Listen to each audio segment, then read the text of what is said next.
Summer Showdown recap. Drove to Winton, forgot my shoes, drove to Wangaratta, bought new shoes, drifted for 8 hours on one set of tyres, progressed more in one day than I have at any other event I've been to, and ended up winning most improved on the day for the event and got a sweet little toolkit.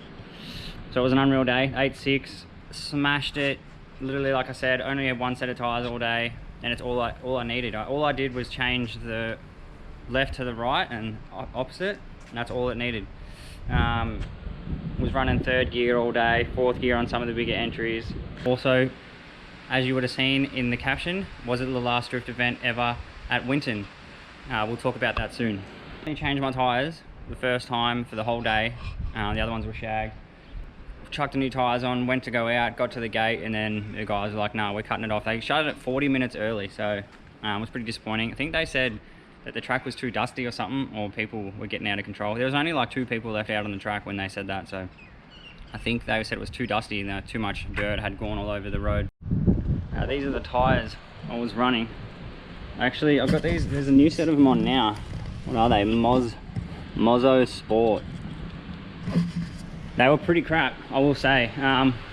They just delaminated heaps instead of, you want to get an even wear on your tyres, but they just delaminated. So this is them now. So it doesn't look too bad now, but obviously in the video, here you go. It's all like delaminated, chunks missing everywhere. So won't be running those tyres again. They're not very good.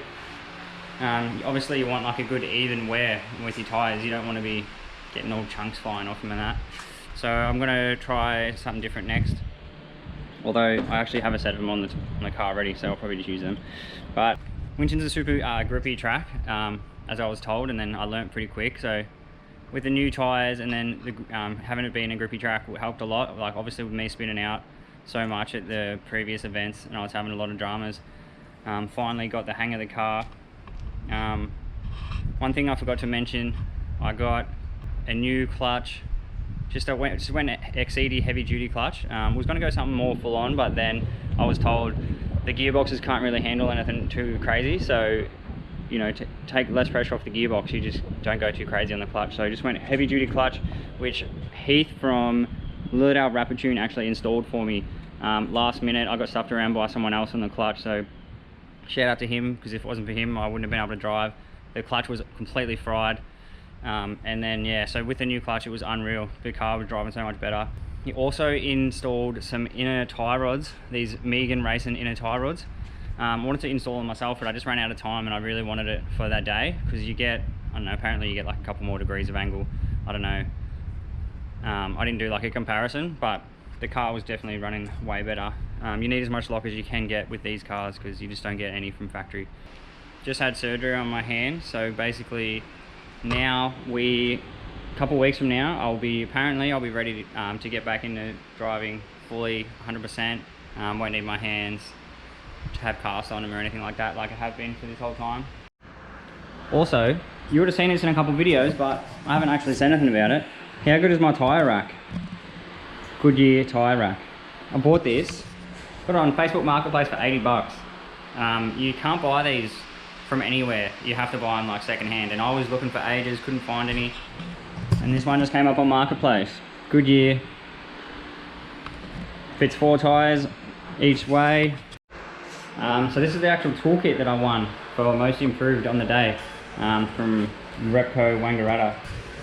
It's actually an awesome little toolkit. It just has a little bit of everything, which is what you want for an automotive toolkit. Like it has this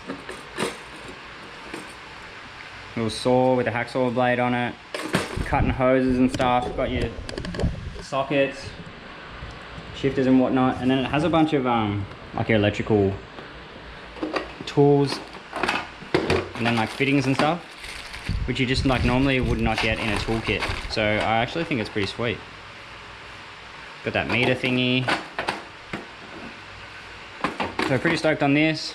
Heaps of little tiny screwdrivers, all the standard stuff, everything that you would need to kind of just get into drifting. You chuck this in the back of the ute, the back of the car, drive to an event, anything goes wrong, you're gonna have a pretty good chance of just fixing it, whatever, you know, if it's nothing like too crazy. It's just a good little toolkit.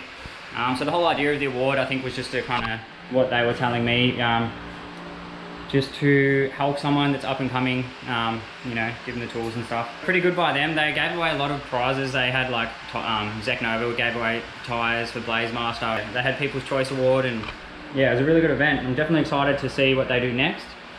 Obviously Winton being closed is an issue, but wherever it is next is definitely going to be a big one. Life Motorsport is definitely got some big plans, and they've got big ambitions as well. So you can tell that Josh is on the right path, and with the right support, he's definitely going to be putting on big shows. And it's all about the driver with him.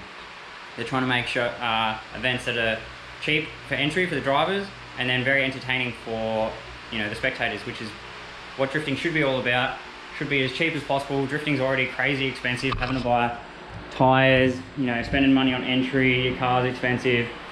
So yeah, if someone can come in and make drifting events cheaper, that's exactly what the drift community needs, which is what all the other companies are doing as well, but it's just what we need. We need more of it, and it's obviously what's getting done, and yeah, it's really good. Was that the last drift event ever at Winton? So basically, all I know is there was an event coming up with Vic Drift at the end of Feb. We used to be able to drive till 8 o'clock at night on a Saturday, and they changed it to 5 because apparently there were noise complaints, which was pretty annoying, but you know, we copped it. Obviously it is what it is. And then like 2 weeks later, it came out and said that they were banning drifting altogether at the track. So extremely disappointing. So we don't know yet. I mean, someone else came out after that. Apparently Drift Cadet came out after and said that they spoke to Winton, and Winton said they were only closing it for like a few months to do track repairs. But we'll just have to wait and see. They've got like a big contract there for the V8 supercars. They do like a lot of testing and stuff, and there's a lot of money in that. So, you know, they get guys coming in doing like the power skids and then drifting, damaging the track, you know, going off track, wrecking the rumble strips. Just, I don't know, apparently someone did like a big static burnout and put a hole in the asphalt. So, you know, they're obviously getting a lot more money from the V8 supercars than they are from the drifters. So they're the priority. So they've canned it for now. Hopefully with like, you know, the big drift community kind of rallying around, getting a bit of support towards Winton, they'll change their mind eventually. But for now, it's kind of just in the dark. We're not too sure. But obviously we still have Calder Park. We've got the national track at Calder Park, and then we have like the FD layout, which is definitely just going to keep us going. It's the only choice we have at the moment. The skid pan is still running at Winton, so which is good. So there's you know, there's heaps of little companies like Driftworks, and then you've got Drift Cadet that run track days at the skid pan. Definitely just glad I got to drive at Winton for, you know, potentially the last time ever. But you know, that was my first time driving there, and you know, it might have been my last. But you know, I'm just so stoked that I got to drive it. The progression, people had told me that you progress more on that track than anywhere else, and I believe them, but I wasn't too sure, and I was just super nervous about going there with, you know, being such a big track. But it was 100% true. Like, you've just got so much room, so much time to just hook it into a corner and then just see what's going to happen. You're not, you know, it's not a super technical track. Like, a lot of the corners are really big, but yeah, the progression you can make there is crazy. And if you ever get a chance to drive there, you know, take it, just go, because it's unreal.